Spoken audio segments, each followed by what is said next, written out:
Assalamualaikum warahmatullahi wabarakatuh. Nah, pada kesempatan kali ini saya akan menjelaskan tentang teorema 7.5. Nah, untuk bunyi teoremanya itu sendiri, andaikan SA adalah suatu setengah putaran dan G adalah sebuah garis, dan apabila A bukan elemen G, maka setengah putaran dari garis G sejajar dengan garis G itu sendiri. Nah, untuk pembuktiannya, misalkan P elemen G dan Q elemen G. Nah, karena P elemen G dan A bukan elemen G, maka A adalah titik tengah dari ruas garis P aksen. Dengan P aksen sama dengan setengah putaran dari titik P. Nah, yang kedua, karena Q elemen G dan A bukan elemen G, maka A adalah titik tengah dari ruas garis Q aksen. Nah, dengan Q aksen adalah setengah putaran dari titik Q. Nah, jadi titik P ini dan titik Q merupakan elemen atau anggota dari garis G.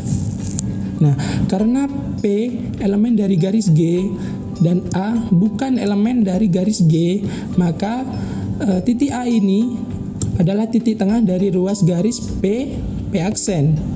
Nah, dengan titik P aksen ini merupakan setengah putaran dari titik P. Nah, sama juga untuk yang Q. Nah, karena titik Q adalah elemen G dan A bukan elemen G, maka A ini merupakan titik tengah dari ruas garis Q aksen. Nah, dengan titik Q aksen ini merupakan setengah putaran dari titik P. Nah, oke. Nah, oke, lanjut.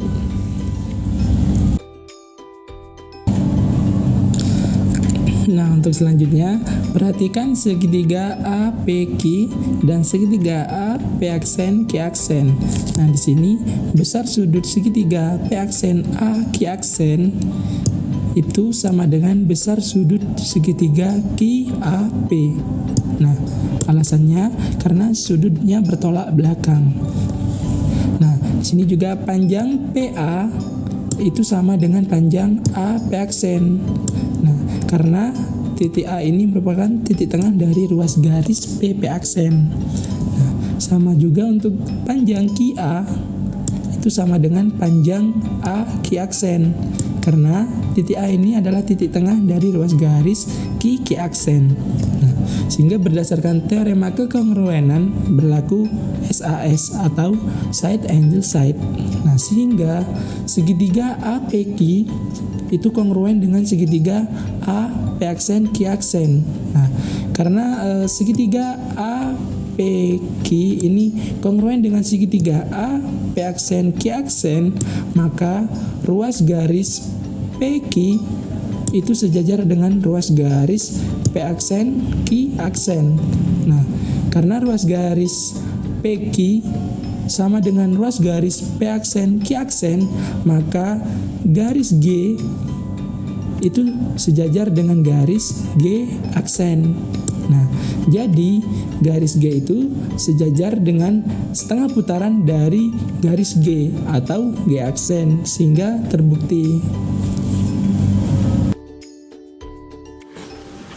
Nah, untuk selanjutnya kita akan mengaplikasikan pembuktian teorema 7.5 menggunakan aplikasi yang bernama GeoGebra. Nah, untuk langkah-langkahnya sendiri, pertama kita tarik garis yang melalui dua titik. Misalkan untuk titik yang pertama itu di sini, dan untuk titik yang kedua itu di sini. Nah, untuk titik pertama ini kita beri nama titik P, yaitu negatif 4,8. Dan titik yang kedua ini kita beri nama titik Q, yaitu negatif 14,8. Nah, kita juga bisa rubah ya untuk warna dari titik Q ini. Nah, oke. Titik P dan titik Q ini merupakan elemen atau anggota dari garis G. Oke. Nah, untuk langkah selanjutnya kita tarik lagi garis yang melalui dua titik. Nah, misalkan untuk titik yang pertama itu di sini, yang titik yang kedua itu di sini. Oke. Nah, untuk titik yang pertama ini kita beri nama titik Q aksen, yaitu negatif 6,4. Dan titik yang kedua ini kita beri nama titik P aksen, itu negatif 16,4. Nah, untuk titik Q aksen ini kita bisa rubah ya warnanya. Nah, oke. Nah, untuk titik P aksen dan Q aksen ini merupakan elemen atau anggota dari garis G aksen. Oke. Nah, untuk langkah selanjutnya, titik P aksen ini merupakan setengah putaran dari titik P. Oke. Nah, kita di sini bisa rubah ya untuk warnanya. Nah, begitu juga dengan titik Q aksen. Titik Q aksen ini merupakan setengah putaran dari titik Q. Nah, sini kita bisa rubah ya untuk warnanya. Oke. Nah, untuk selanjutnya kita tarik garis dari titik P menuju titik P aksen. Nah, kemudian kita bisa rubah untuk warnanya. Oke, selanjutnya tarik lagi garis dari titik Q menuju titik Q aksen. Nah, selanjutnya kita bisa rubah untuk warnanya. Nah, oke. Nah, perpotongan garis dari ruas garis P aksen dan Q aksen ini kita bisa kasih titik A. Nah, titik A ini merupakan titik tengah dari ruas garis P aksen dan Q aksen.